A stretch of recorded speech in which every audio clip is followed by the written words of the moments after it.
Don't allow yourself to be controlled by these 5 things. Many people spend their life at the mercy of circumstances, living at the mercy of what happens to them, living at the mercy of other people, not living in the present because they are stuck in the prison of their past. If you want to live a great life, don't allow yourself to be controlled by any of these things. Number 1, your past. Number 2, other people's opinions and judgments. Number 3, limited beliefs you project on yourself. Number 4, relationships. And number 5, money. Number 1, don't allow your past to control your present or your future life. Whatever happened, you must let it go. Leave the pain of your past behind so it cannot ruin your future. Leave the darkness of your past behind so it cannot block the light of your bright future. Your past is gone. Whatever happened, whether unjust, cruel, harsh, whatever the case, reliving the events will never do you any good. If someone did you wrong, the only way you can win is if you let go and move on. If you live in hate, they win. If you live in the victim story, they win. If you want to win, you must focus on building your future and start right now. Release that weight from your back so you can be free. Don't allow events from the past which are now gone to ruin this moment, which is perfect. This moment, which is now to enjoy, which is ready for you to live fully. Number 2, don't allow other people's opinions and judgments to control the direction of your life. The need to fit in and feel wanted can cause you to travel down paths you don't want to travel. People pleasing is a curse that should be avoided at all costs. Before you do anything, ask yourself, am I doing this because I want to do it, or because of my fear of judgment from others if I don't? You were born unique for a reason. You were born to stand out, to be appreciated and loved for who you are. Don't dim your light so you fit into the dull background of other people's lives. Shine bright as you are. Those who really care for you will see that light and shine with you. Number 3, don't allow your life to be controlled by your own limited beliefs. Now, a warning with this one. These beliefs may be conscious, but more than likely, they're unconscious. They may be unconscious limitations that have been conditioned in you from a young age and throughout your entire life by listening to those around you who never reach for their own dream. Notice your own limited beliefs and tell them to shut up. There is nothing you cannot do, nothing you cannot have, and no one you cannot become if you believe in yourself. If you believe anything is possible, guess what? Anything is possible. When you change your belief from limited to unlimited, your potential is unlimited. Imagine what you could achieve if you lived your life as though anything is possible, as though miracles are a standard requirement of every day. As the saying goes, when there is no enemy within, the enemy outside can do you no harm. When you have nothing inside holding you back, there is nothing outside that can hold you back either. Your entire life will change the very instant you decide to change your mindset. The instant you decide to see everything as a gift.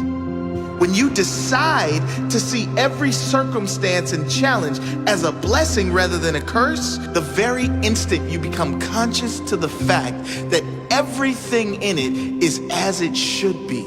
And know that fighting what is insane.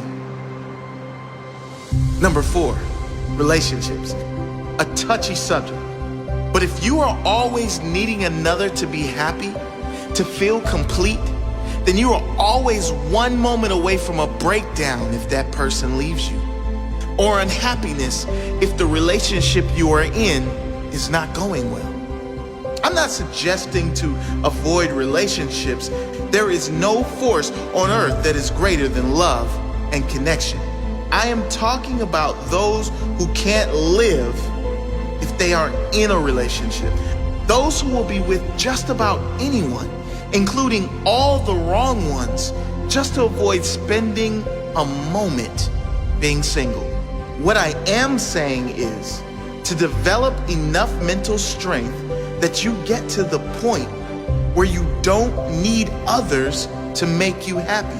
You are just as happy being alone as you are in a relationship. And number 5, this is what controls the majority of humans on the planet. Can you guess what it is? Money. This does not mean you shouldn't want abundance. It doesn't mean money is evil. You know as well as I do what great things you can do and how many people you can help with money. What this means is, do not allow your decisions to be controlled by money. If you are choosing something only on the factor of how much money is involved, you've just made the wrong decision. What you will find is that when you follow your heart and you lead with your intention to serve others, to give your best to others every single time, when you follow your intuition and truly give your soul, then the money will come. And it will come in far greater amounts than if you simply chase money for the sake of chasing money. So challenge yourself to live the life you want to live, free from being controlled by anything. Find your freedom. Live fully.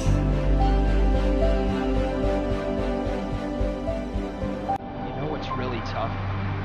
Loving people for who they are. Not who we want them to be. Not who we think they can be. But loving them exactly as they are today. It's tough because we have our own expectations by which we measure others. We focus so much on whether the other person is meeting our standards that we forget to love them for being uniquely flawed and evolving, just like ourselves, perhaps at a different pace, in a different place. But when we actually succeed, when we love someone for who they are, we see how quickly they transform into the greatest, most inspired version of themselves. You see, the truth is that we don't know a thing about the silent battles fought by those we admire. Battles that are perhaps compensated by the very bravado we respect. We do not see the pain hidden behind their smile. We don't see the suffering and loss they've endured. But more importantly, we do not know what wisdom is hidden in the hearts of those who go unnoticed.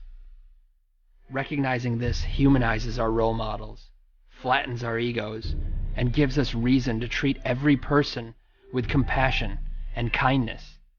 The most broken people have taught me more about life than some teachers ever could. They taught me hope. Now, one of my favorite things to do is give that hope to others. To understand their fears and assure them that their dreams are much more powerful than their demons. To dissolve their insecurities and remind them that they don't have to have it all figured out in order to move forward. These things are my favorite, not because I have more to share than anyone else, but because it is so often that I myself need to hear the words I speak. By offering hope to others, I develop hope for myself. See, the reality is that no matter how insightful someone may seem, they are equally clueless. Enlightenment begins here, with the sobering reminder that there are no masters in life, only helpers. So be a helper, inspire someone, empower their soul. Awakening to this journey is the treasure. It is the only treasure. Because cemeteries are not just where we bury those who have passed, but also where we entomb the treasures of our future. Think for a moment of all the untapped wisdom and love Think of all the books that will never be written, hugs that will never be given, and dreams that will never come to light. In this light, the cemetery is the most valuable place on earth, for it is here where our regrets come to rest. Think of this when that voice in your head says you're not good enough or convinces you to start tomorrow instead of today. Think of this when you're holding a grudge. Think of how fortunate you are to have another day to share your gifts with the world. If for no other reason, think of this, be humbled by this, before you do the things you wish. I assure you, if you think as often as you should, you'll never postpone another day. So think, and spend every ounce of your life in the passionate pursuit of that which moves your soul. Let your treasure be known.